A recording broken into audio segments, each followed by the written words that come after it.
Hello et bienvenue sur ma chaîne Petite Graine d'Amour. Aujourd'hui, une vidéo sur mes dernières lectures et celles en cours. Je commence par 5 amis au soleil de Emma Sternberg.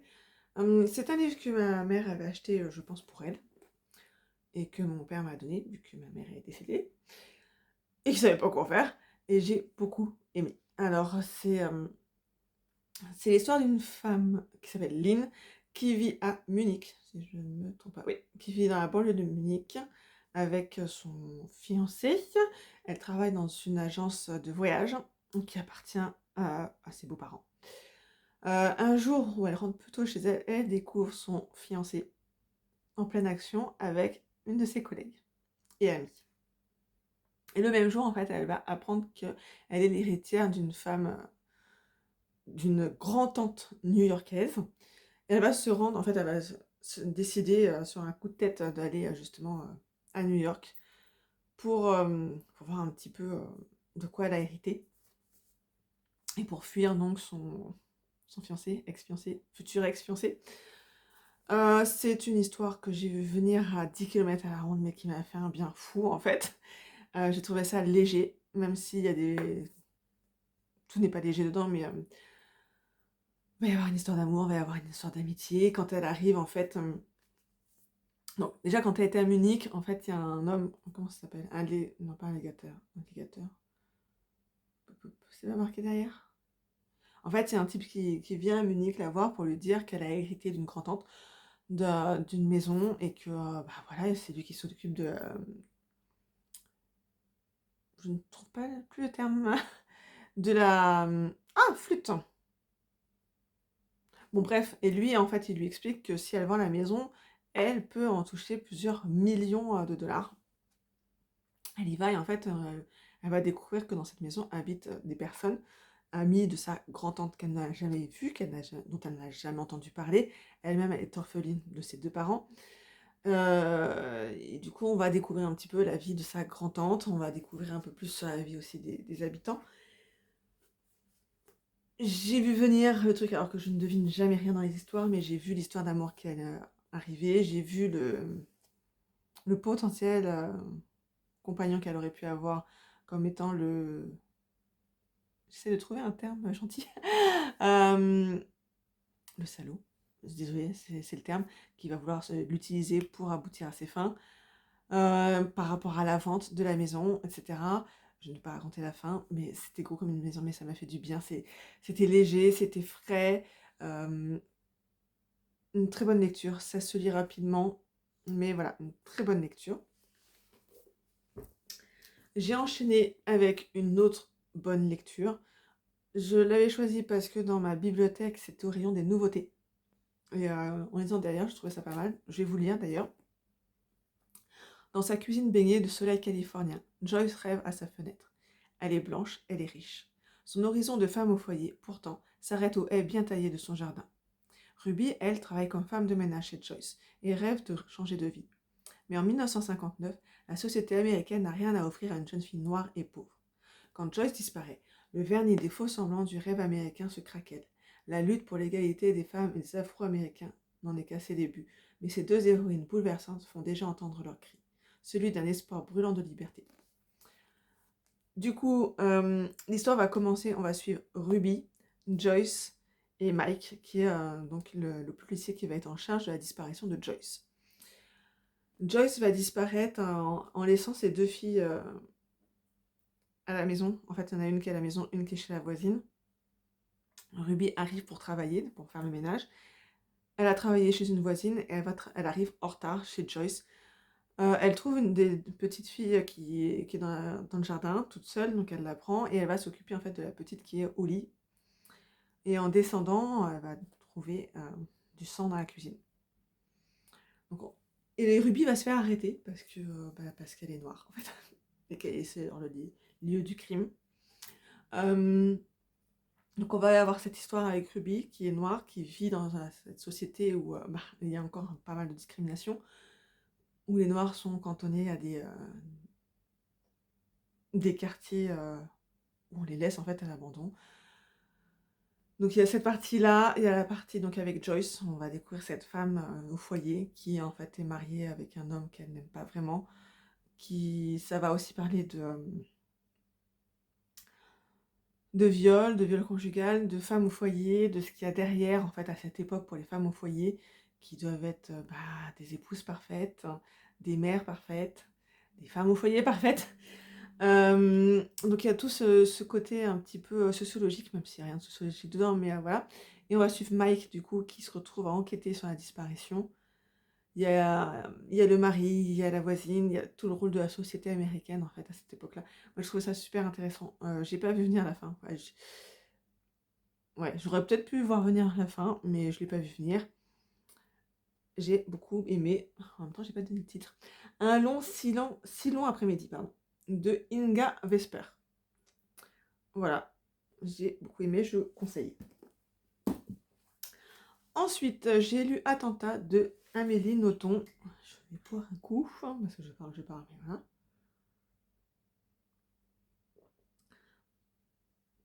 voilà. C'était c'était ma lecture de la nuit du hasard, lancée par Séverine du Comte. Il est bien ce livre.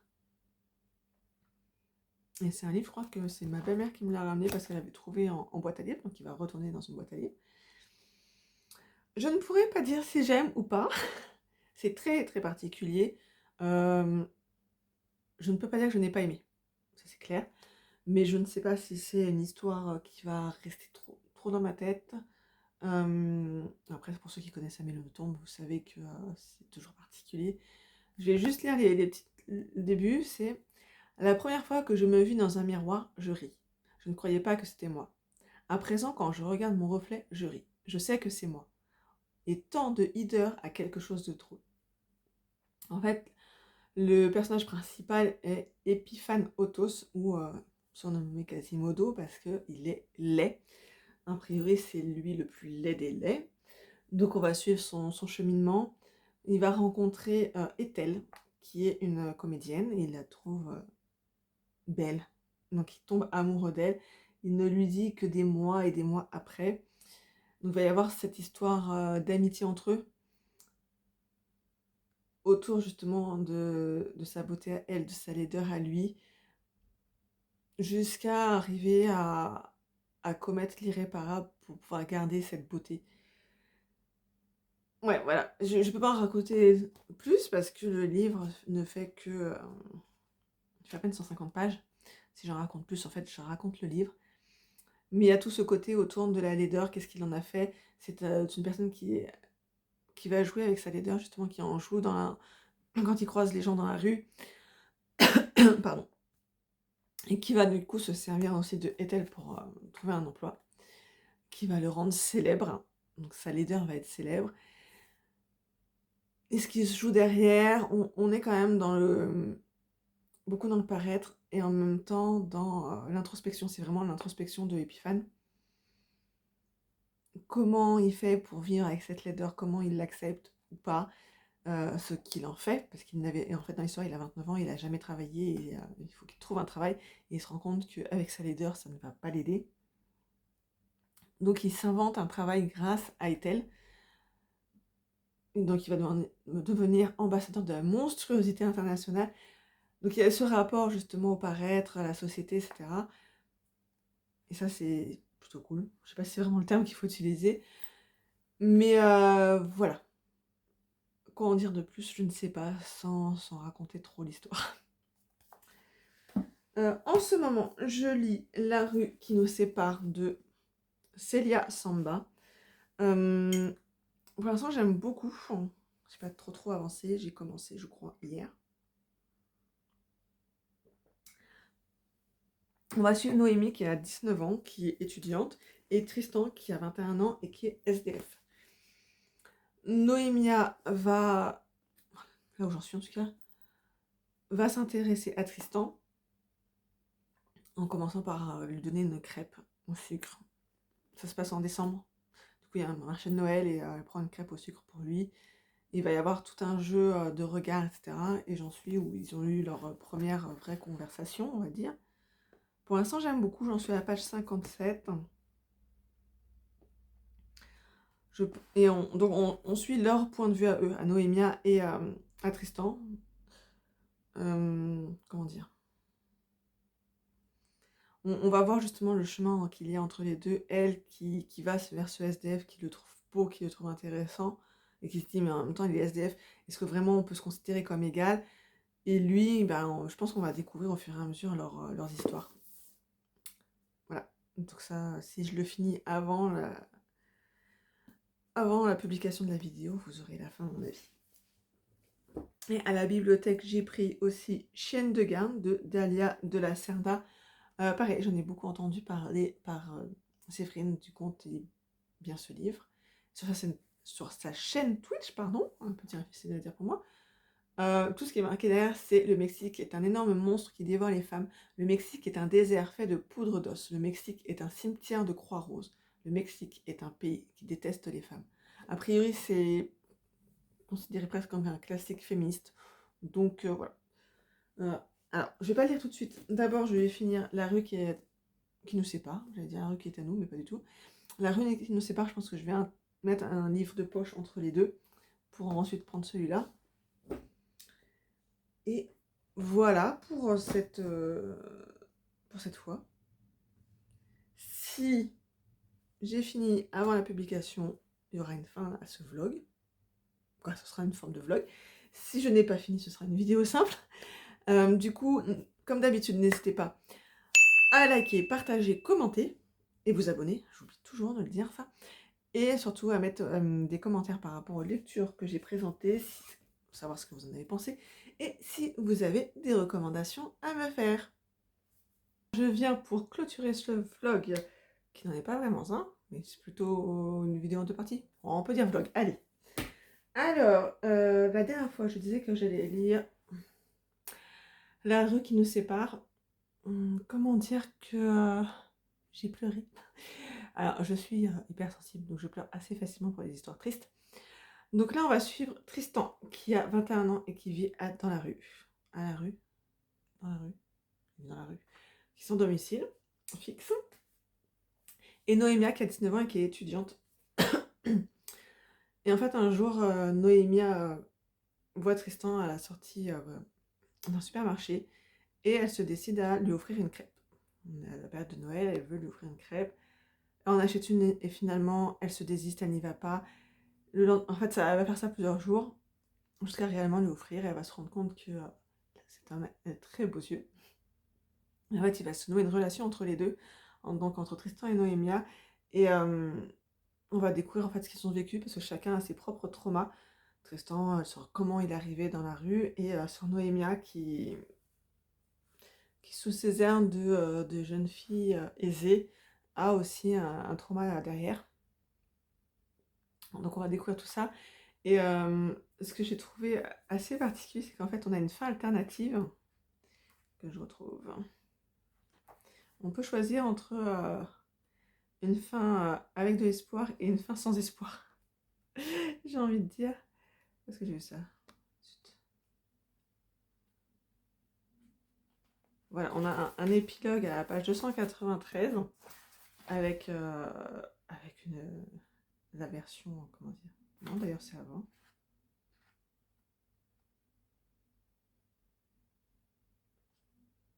Je retrouve plus, mais en fait, on a une fin alternative. Ça me fait penser au livre quand j'étais petite. Alors, j'en ai pas trop lu, mais les livres dont on est le héros et on doit choisir à la fin de chaque chapitre. Bah voilà, si je veux ça, je vais à tel chapitre. Et là, c'était un peu ça. Si on voulait à telle version, il fallait retourner il fallait aller à tel chapitre. J'ai lu les deux, bien sûr. Une main m'a fait. Une fin de journée. Une fin m'a fait pleurer.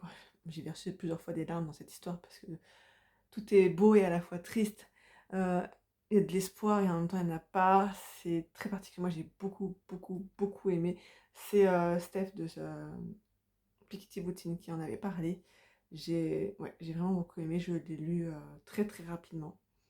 Bon, après, c'est une qualité de lecture pas mal. C'est quand même écrit suffisamment gros. C'est bien écrit, je trouve. Après, comme elle le dit, l'autrice, c'est qu'elle n'a jamais vécu dans la rue, donc elle ne peut que retranscrire par rapport à ce qu'elle a pu voir et entendre. Mais j'ai trouvé ça très beau et je recommande cette lecture. J'ai enchaîné avec Chienne de garde. Je ne l'ai pas fini, hein. Je l'ai commencé hier, donc ça se lit très très vite. Ça se passe au Mexique et on suit plusieurs femmes. Alors, en fait, au début de chaque chapitre, donc on a une sorte de titre qui va correspondre avec l'histoire suivante, mais on a aussi, voilà, Juliana. Voilà, donc on va suivre à chaque fois une femme ou un groupe de femmes, quoi. C'est une personne qui raconte à chaque fois, donc c'est une femme qui raconte son vécu. La toute première histoire, ça met dans le bain direct, parce qu'on est une femme qui déclenche une fausse couche. En ayant vécu, ça me replonge dans mon propre vécu. Alors même si moi c'était spontané, pour le coup là ça ne l'est pas, mais voilà, je me rends compte de ce que la personne peut ressentir, etc. On va suivre une fille de narcotrafiquant. Voilà, j'en suis... On a suivi des sœurs aussi. On ne peut pas compter sur Dieu, c'est celle que je suis en train de lire.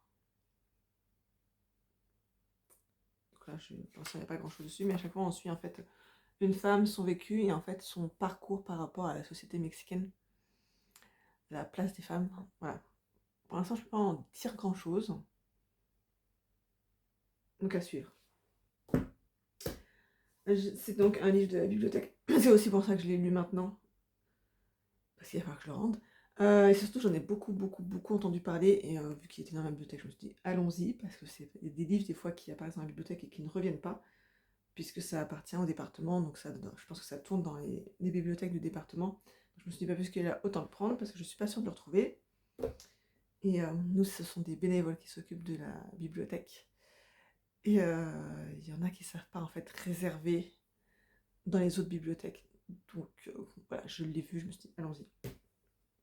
Je pense que ma prochaine lecture sera pour Franck Tilly avec Puzzle, parce que je ne connais pas, et que j'ai déjà lu Franck Tilly et que j'avais bien aimé, donc je me suis dit, bah allons-y. Je ne me souviens absolument pas de l'avoir acheté. Et vu comme il est jauni, je dirais qu'il doit venir de la boîte à livres. Parce que personnellement, je n'achète pas quand les livres sont jaunis comme ça. Je suis un petit peu psychorigide pour l'achat en occasion. Il faut qu'il soit en très bon état. Et il y a toujours l'étiquette à 8,40 € et je n'achète plus de livres neufs. Très rarement. Donc je pense qu'il doit venir de la boîte à livres. Donc il y retournera. Et à la bibliothèque, une des bénévoles justement, qui elle ne s'occupe pas de l'ordinateur pour le coup, c'est Marceline qui m'a conseillé La vie au bout des doigts de Oriane Charpentier.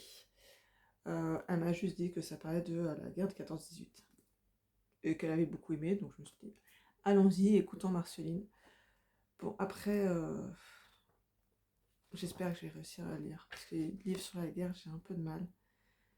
J'ai un livre en cours depuis tellement d'années, c'est Les Bienveillantes de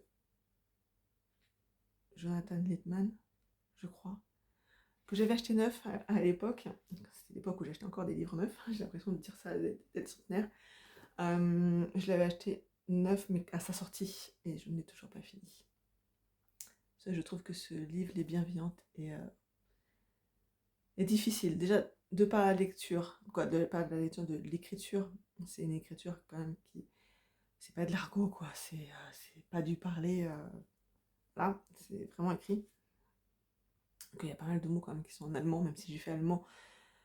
Et peut-être plus parce que j'ai fait allemand, j'essaye de les lire dans ma tête comme il le faut. En fait, je les prononce dans ma tête allemand. Voilà. Je pense que c'est le défaut d'avoir fait l'allemand, c'est que je veux vraiment les dire correctement, même si c'est dans ma tête. Donc des fois, je les relis pour bien les prononcer dans ma tête. Oui, c'est peut-être tendu, il faudra me dire si vous faites la même chose.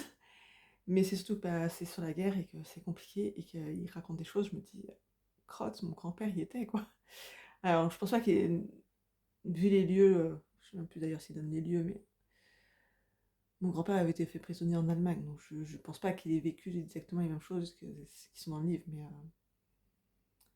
c'est tellement raconté que tu le vois et je pense que tu as... Comme si j'avais les odeurs, en fait, quand il décrit le sang, etc. Donc oui, il est en stand-by depuis très très très longtemps. Je pense qu'il ce sera un des livres qui sortira les derniers de ma pile à lire. Donc celui-là, oui, ça parle de quoi? Novembre 1913, après plusieurs années de pensionnat, Guenièvre, 14 ans, est une jeune fille rejetée et mal dans sa peau. Certains la traitent de sorcière. Seule l'amitié de Pauline, qui l'ouvre aux réalités de son époque, illumine son existence.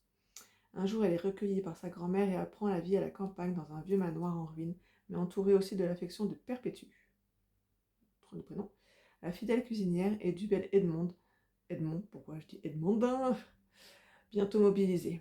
La belle époque bascule alors dans la Grande Guerre et la vie de chacun, homme, femme, enfant, s'en trouve bouleversée. Guenièvre devra se battre, elle aussi, à l'arrière, pour survivre au quotidien, percer le secret de sa famille et se découvrir elle-même.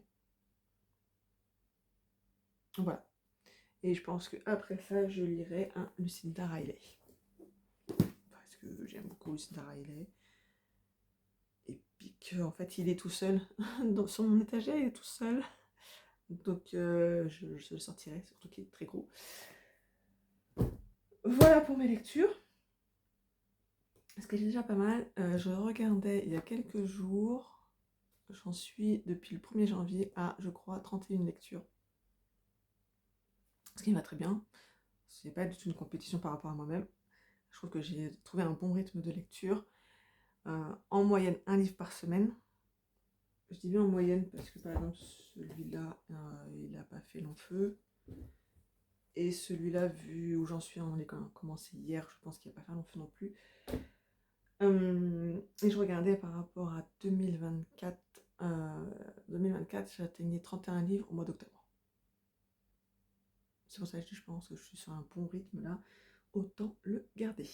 Et surtout que j'ai eu quelques bonnes lectures. Voilà, ce sera tout pour aujourd'hui. Je vous souhaite de bonnes lectures et n'hésitez pas, comme d'habitude, à me dire en commentaire s'il y a des livres que vous avez aimés dans ceux que je vous ai présentés et si vous avez des recommandations. Et un truc que j'oublie toujours de dire, abonnez-vous, likez, partagez, tout ça, tout ça. Allez, bonne lecture!